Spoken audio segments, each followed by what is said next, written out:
Sit back, it's time to get groovy. Question, do you remember that movie? Well, now, friends, just lend an ear, for you're now about to hear a podcast about Cat Ballou. Alejandro number 3 when you're on IMDb, and his friend named Steve are bringing it to you. Cat Ballou. Please don't sue. It's Hello, and welcome back to our podcast. I am the third Alejandro Rosa, as you have already heard. And I'm Steve Johnston, as I just sang. Welcome to our little podcast, where every episode we take a look at a movie that one of us has seen many, many years ago. And we ask, has it held up? Do we still enjoy it as much as we once did? This episode, it was my pick, and I picked the 1965 Western comedy Cat Ballou.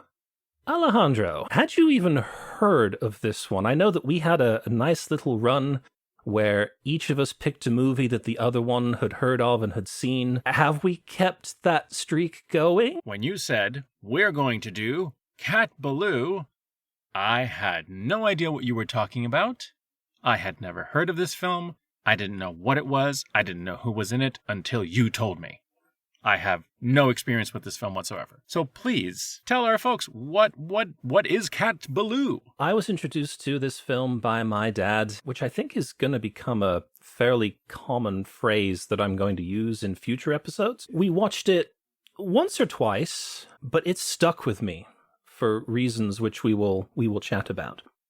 So this is a Western that was based on a novel by Roy Chancellor. This was produced by a gentleman by the name of Harold Hecht, who, quite frankly, we could spend the next hour talking about his career if we really wanted to. When I saw his name, I thought, okay, I know that name, but I don't know why I know that name. It was one of those where I'm like, oh, I think I've heard of this person before. Did you ever figure out why you'd heard his name before? Because I did the same thing.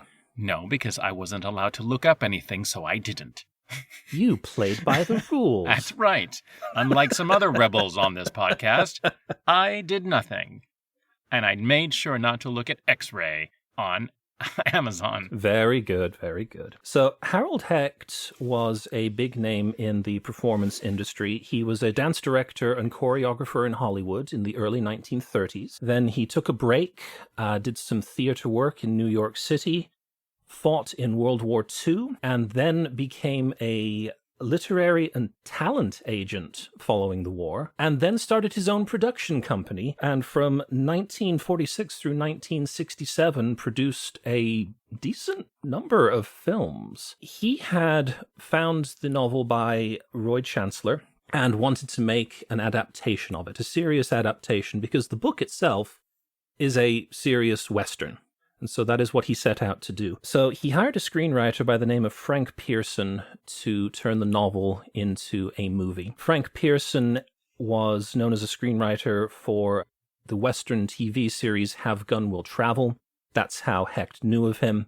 And so he was brought on board, and then Pearson said, oh, you'll need a director. I know just the guy. My friend Elliot Silverstein, who was directing Have Gun Will Travel at the time, you should bring him on board. He'd be perfect for it. And that is how Elliot Silverstein became the director for this movie. Sort of makes sense. You're making a Western. Why not get somebody who directs Westerns? Who directs Westerns. Yeah. Precisely. Perfect. This movie was shot in 1964, came out in 1965. We're kind of at the tail end, or we're coming up on the tail end of what is considered the golden age of Westerns in Hollywood. From very late 1930s through the end of the 1960s, you had movies such as High Noon, Shane, The Magnificent Seven, all very good films, but all much like a badly prepared flan in that they're dark and gritty. So at some point during the production of Cat Ballou, someone, and unfortunately the name has kind of been lost to time as to who it was who had the idea, but someone suggested, let's turn this into a comedy.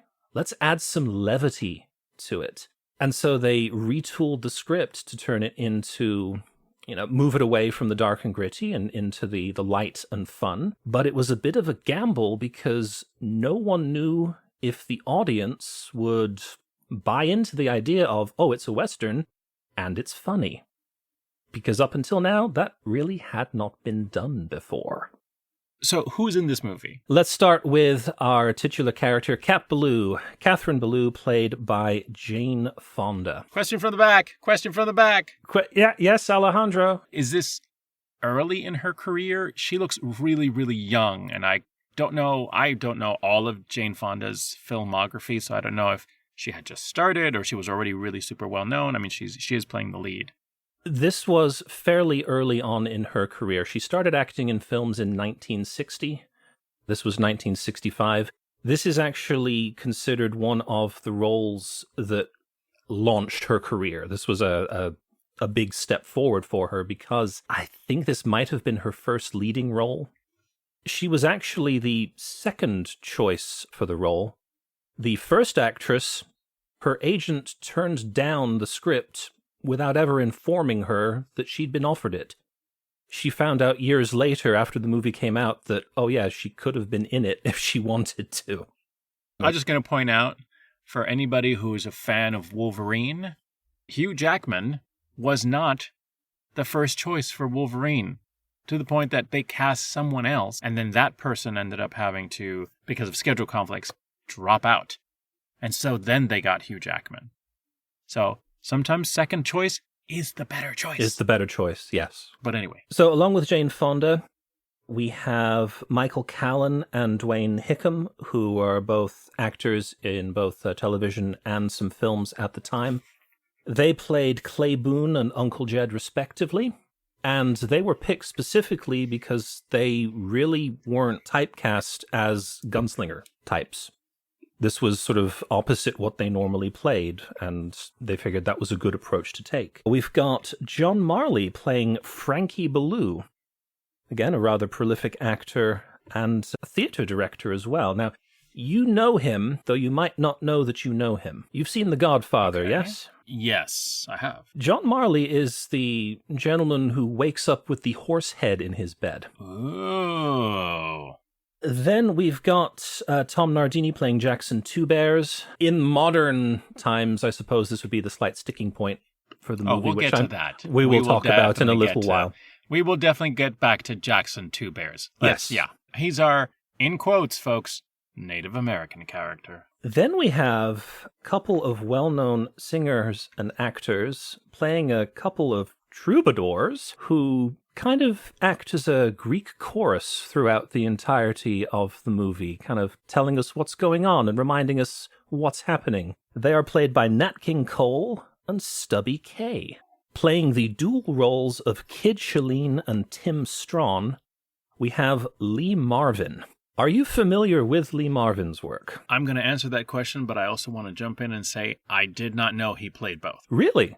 I did not catch that. Oh, okay. I am not familiar with Lee Marvin other than I know he's a big Western guy. That's what I know about Lee Marvin. Because this is the kind of movie that has the credits at the beginning, I saw his face and I went, I'm guessing that's Lee Marvin. Gotcha. Similar to Jane Fonda, Lee Marvin was actually not the first choice to play the roles. The role was offered to Kirk Douglas, Jose Ferrer, and Burt Lancaster, who all turned it down. Lee Marvin was the fourth pick, and upon reading the script, loved the idea because, as you say, he had a reputation. He was the gunslinger. He was the hard-boiled cop. And so he relished the thought of trying his hand at playing against type and playing this ridiculous, drunk, comedic character. That's the main cast. So I am curious now, who was it that you recognized out of those names? I know you knew Jane Fonda. I figured you knew Lee Marvin. And I figured you would have recognized Stubby Kaye and Nat King Cole. Not Stubby Kaye, just Not Nat Stubby King Kaye, Cole. okay. Of course, again, I saw some of the names at the beginning of the film, so then I was like, oh, there's Nat King Cole. I mean, later you would have realized it when he was like the only African-American in the film, but yes. Just in general, I saw his face, I'm like, that's Nat King Cole. Stubby, I've seen his face before in things, but I just couldn't remember his name or what I'd seen him in, for sure. Very good. All right, so let me see if I can sum this up as succinctly as possible. Catherine Cat Ballou has graduated from the Sumpqua Normal School and is returning to her home in Wolf City, Wyoming, to become the schoolmarm and live with her father. But upon arriving at Wolf City, she discovers that all is not well. There is a development company that wants to build a gigantic slaughterhouse in Wolf City, which will usher in an age of prosperity to the town. But her father is refusing to give up his water rights, and so the town has turned against him, to the point that they've hired a gunman to try and pressure him into either leaving town or at least giving up his water rights, and so that the development can move forward. Kat, not happy with this situation, decides to hire some gunmen of her own. She enlists the help of a couple of ne'er-do-wells that she met on the train, and the legendary gunman, Kid Shalene, who, when he arrives in town, turns out to be just a stumbling drunk who can only shoot straight if he's got a bottle in his hand. Her father, frankly, is relatively quickly shot by the town's gunman, and when she confronts him and the rest of the town with what he's done, they refuse to do anything about it, which drives her to become an outlaw herself, to seek revenge upon the town for what they did to her father. That's it in about a nutshell. That is in about a nutshell. That's completely right. Very, very good. Hey! Yay! I will say, folks, I'm going to go ahead and warn you. If you watch Cat Ballou, it starts with the Ballad of Cat Ballou. And I'm going to tell you, it's a real earworm. It's so catchy, is it not? It is so catchy. That is one of the things that stuck in my memory from, 20-odd years ago, was the song. I have to ask, what did you think of the opening sequence, sort of in general? Because we do a bit of in media res here. We begin at the end. Kat's in jail. The troubadours are singing about what she did to get her into this position. And then we have the opening credits, which take the form of an old gentleman flipping through a book, turning the page, and on each page there's a new credit. I was tickled by the whole thing. What did you think? I really like the opening because it does multiple things, right? It sets up the story. Yes. It gives us some details right from the get-go. It tells us where we are, it tells us what year it is, tells us everything that's going on in one song. In a way that, typically in a musical, you would get that. And I loved it. I know what's going on, and this is a catchy tune, and I totally woke up this morning hearing it in my head. So at the end of the opening, our troubadours basically ask Kat, think back and remember how you got into this situation. And then the rest of the movie is essentially a flashback, bringing us back up to the point that we started. 100%. And we start with the train scene. There were a couple parts of this train scene that, again, stuck in my memory from 20-odd years ago. The fact that Uncle Jed, pretending to be a priest, is trying to free his nephew, who is in the custody of this marshal, and goes up to him and starts doing a, "Hallelujah, brother, I am here to comfort the sinner." And the marshal interrupts him, and he goes, let's see now, where was I? Oh yeah, "Hallelujah, brother, I am," just, starts that bit, what was it, 3 or 4 times? Yes. Over the course of the conversation. When he sits down with Kat, he leans forward, says, "I'm drunk, I'm sorry, I won't impose upon you any further," and then proceeds to impose upon her further, then apologizes and says, "No, I'm done now," and then leans forward and does it again. And it's just the repetition, I found it amusing. The comedy from the beginning was great. And that's when I knew, I was like, oh, this is going to be a little slapsticky because of the way that first opening scene in the train was. It's like, oh, we're going for comedy here. Okay. All right. And it's very fun. That's it. It's just fun. The comedy is just pure fun and hijinks and chaos and hilarity. I thought that was neat. I like the characters. I think what was confusing to me at times in this film was that there was so much comedy in it, and then every once in a while it got a little bit serious. Yeah. And then it went back to comedy again, and there was a little bit of a push and pull with that, Like you said in your synopsis, when Kat goes home, there's already a gunslinger who is there, who's essentially threatening her dad, and then at some point kills him. And there was a hilarious scene right before that happened, where Kat got these 2 outlaws to come and be with her on the farm to protect her dad, and then pretty much demands that they follow him and they be around him. And it leads to the scene of him trying to walk with these people constantly following him, which was absolutely hilarious. And then he got shot and he died, like in the middle of all that. And I was like, whoa. I even wrote down, did he die? It's like, this is a weird tonal shift. What the heck? So that was a little confusing. I agree with you that the movie goes back and forth between the dark and the comedic, sometimes rather jarringly. And I agree that it's one of the things that I don't think it quite got perfect, but it still worked to a degree. This was a regular comedy. You would see the dad jailed or something like that. Yes. And, something that would be the catalyst for her to become an outlaw. The death is just so severe in reference to the rest of the tone of the film. Yeah. I mean, she's, on the ground crying and weeping for her dad. But then we go past it. And then we come back. And then we have him in a casket. And then there's sort of a serious scene. But then it becomes a funny scene. Oh. So dad dies. All right. We're going to jump around. Dad dies. She sees that it was our evil gunman with the metal nose, because that's what he has. He has a metal nose because it was bitten off during a fight, they say. Gross. Anyway, she sees that it's him. She jumps on a horse and chases him down to the middle of town. When they come back, there's already a sign on the farm saying that this belongs to the city now or whatever. All of the belongings have been moved out of the house onto the front yard. The amount of time that has happened doesn't make any sense. And then they go inside and her dad is inside in a casket. Yes. With candles around him. And then Kid Shalene, our washed-up gunslinger, who is very inebriated, comes in. Asks, what's going on? He's told to look around, and so he does. And then do you want to say it? He sees the candles, and he says, happy birthday, and he blows the candles. For me, that was the darkest joke in the entire film. And that leads to one of the, in my opinion, most beautiful cinematography-wise shots of the film. The song Never Make Her Cry, sung by our troubadours as the sun is setting over the mountain. And right as the song finishes, the sun disappears. I loved that. There's some beautiful moments in this film. It's kind of confusing. Again, yes.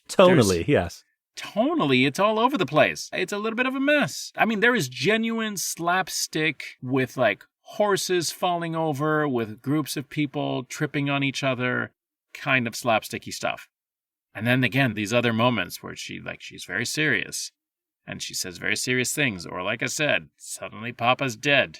There's a moment before all of this happens. There is a harvest dance, which starts to look a little serious because she demands that Jackson dance with her, and Dad is like, what are you doing? You're going to get him in trouble because of who he is. And there's clearly a bunch of guys just glaring at him. Yep. And then you're like, oh, this is going to get serious. And then it turns into a hilarious whole brawl at the dance. Really funny. So again, it was always making me question, wait, are we being serious? No, we're not being serious. Okay. The dance scene is one of my favorites because of how well the entire thing is choreographed. Yes. Especially at the beginning, because while this square dance is going on, that is when Kat discovers that Clay and Uncle Jed are in town, having jumped off the train in an earlier scene. She meets these outlaws on the train, and then they jump off, and he asks her, what's your name? She goes on with her life, and then she's in the middle of the dance, and suddenly they're in there dancing with her. Yep. That was funny.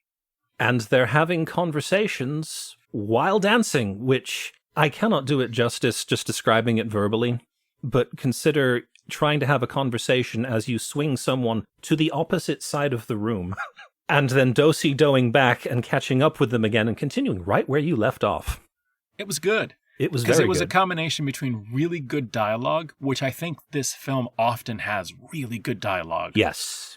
And great choreography. I loved it. I loved it very much. Unfortunately, the dance scene leads into one of the, in my opinion, the most awkward scene in the movie. Let's clear this up. Who is playing Jackson Two Bears? Jackson Two Bears is being played by an actor by the name of Tom Nardini, who, to the best of my knowledge, based on the research that I was able to do, is not Native American.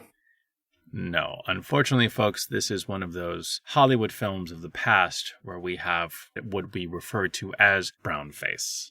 Yes. They've darkened his hair. They've put makeup on him to make him look a certain way, which is to make him look like a Native American.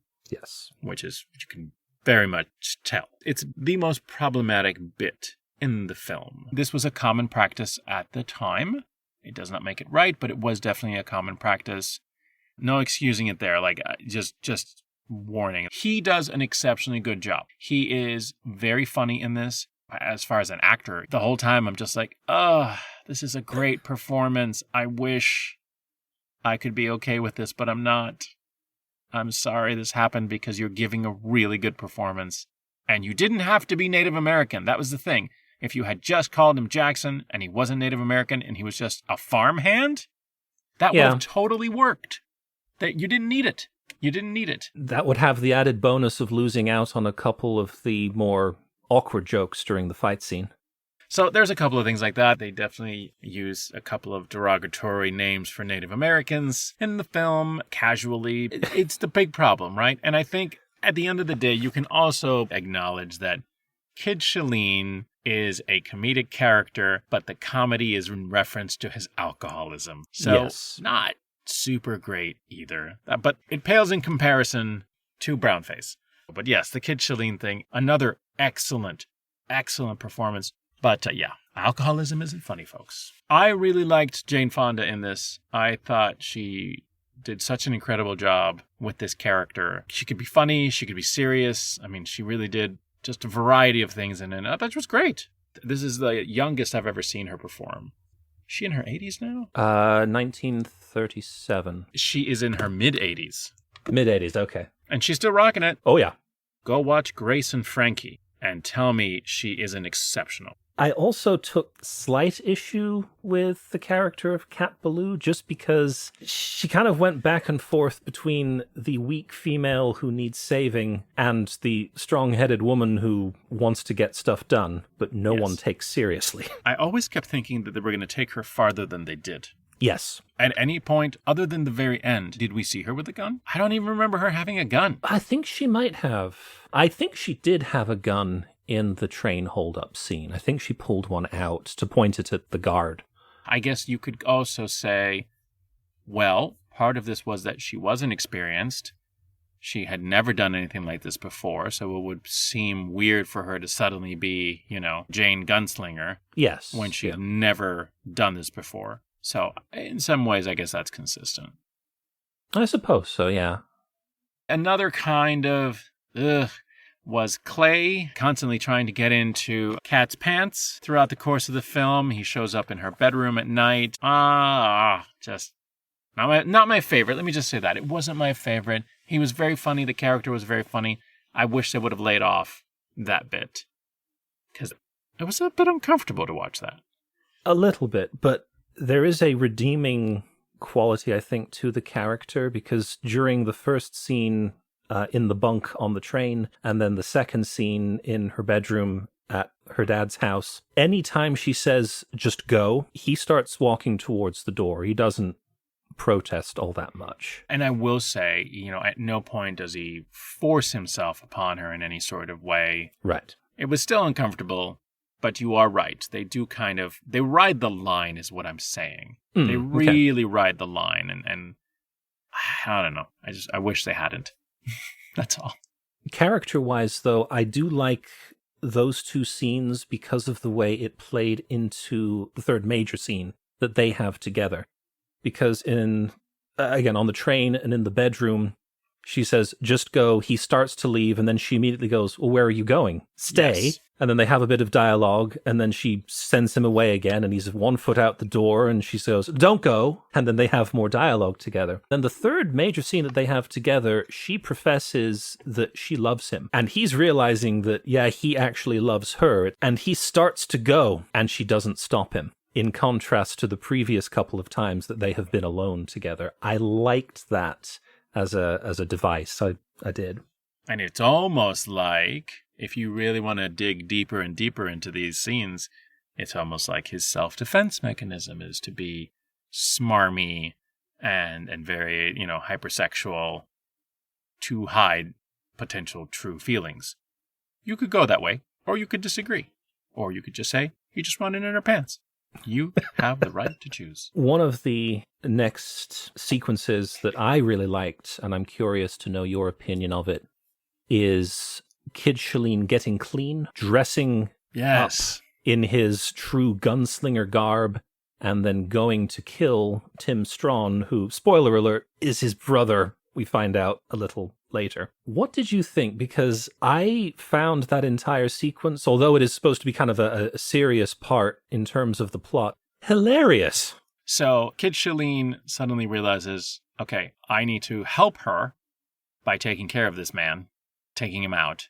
In order to do that, I need to get sober, which he does. And then we have this sequence of him like taking a bath and putting on his like formal gunslinger wear and then getting his old guns out and just the entire process. The reason I know this is meant to be comedy is because somewhere in the middle of that, he asks him to help him put on his girdle. And they have several moments of him like, no, tighter, no, tighter. And he's in his long johns. All of it without dialogue, just music, and he just shoots glances at Jackson, who's helping him. They're playing it as serious, but it is clearly funny. Clearly funny. And then he goes out and finds Mr. Metal Nose. One of the other episodes we had Metal Eye. Now we're doing Metal Nose. I figured I'd just work my way through a series of villains that have metal body parts. One of my other favorite things in this film, Kid Shalene and Kid Shalene's stunt double do some incredible things on horses. There is so much trick horse riding. It's just really fun, really funny, really slapsticky. But goodness gracious, the stunt person who had to do that with that horse. Right at the end, when we think she's about to get hung, we find Kid Shalene once again in his old garb, once again drunk. He's fallen off the wagon. And he is literally leaning on a wall, asleep. Now, the thing to note is he is still on his horse. So the horse looks like it's actually leaning on the wall too. And it is such a funny visual. And at the same time, I thought, good job, horse. The highlight of that particular shot is if you notice it, the horse's legs are crossed. Yes. Super funny. Super funny. And then, of course, spoiler alert, she gets away.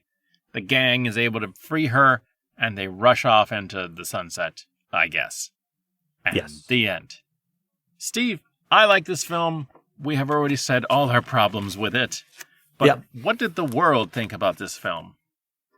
Well, you remember at the beginning of the podcast, I said that the cast and the crew had one concern, and that was, would audiences buy in to a Western that's a comedy? It garnered a number of award nominations and several wins. The director, Elliot Silverstein, won the Honorable Mention Youth Film Award at the Berlin International Film Festival. Oh, the Berlin Awards. Fancy. But the big winner, with a National Board of Review, Golden Globe, BAFTA, Silver Bear at the Berlin International Film Festival, and the Academy Award for Best Actor, was Lee Marvin. 5 Best Actor awards for Kid Shalene / Tim Strawn. It really is an exceptional performance. His performance is exceptional. There are those who have said that him playing against type actually is what propelled him to be nominated and to ultimately win, because he showed a huge range that people were not used to seeing from him. And I have to read you a quote from his acceptance speech at the Oscars, because it ties back to what you mentioned maybe 2 minutes ago, when he said, "I think, though, that half of this belongs to a horse somewhere out in the valley." So yes, it did very well. This is actually number 10 on AFI's Top 10 Westerns. I did not realize it was as famous as it was. Yeah. And you had never heard of prior to me mentioning it, so I'm glad that I did. Thank you for that. Well done. That was a fun ride. Again, folks, it's got problems. Okay? It's got problems. There is an exceptional performance, but it has some issues, and I'm not going to ignore them. We've already said what they are. Yes. But that's what I would say. That's my review. That's my letterbox review. I think that brings us to the end of Cat Ballou. Oh, no, you know what? I'm sorry, there is one thing that I did want to mention. Too late. Oh. So critics and audiences at the time liked this movie. We liked this movie, despite its, flaws. There are a couple of other people who really like this movie. Bryan Cranston has listed this as one of the movies that had the most impact on him growing up. And this movie was a favorite of the Farrelly brothers, who took the Troubadour characters as inspiration when they made There's Something About Mary. Because if you remember, there are a couple of musicians who randomly show up throughout the entire movie to kind of fill you in on what's going on. That was inspired by this. I love it when movies end up inspiring people who then make movies, and it's all connected. What are we going to watch next? Well, this was 1965. We are going to push forward to 1995 for the action sci-fi epic Waterworld. Oh. I can tell you that I probably haven't watched it since 1995. I have seen this movie too. I did not see it on the big screen. And if you want to find out what I thought, you'll have to come back for the next episode. Next time, Waterworld. Cat Ballou. Sit back, it's time to get groovy. Question, do you remember that movie?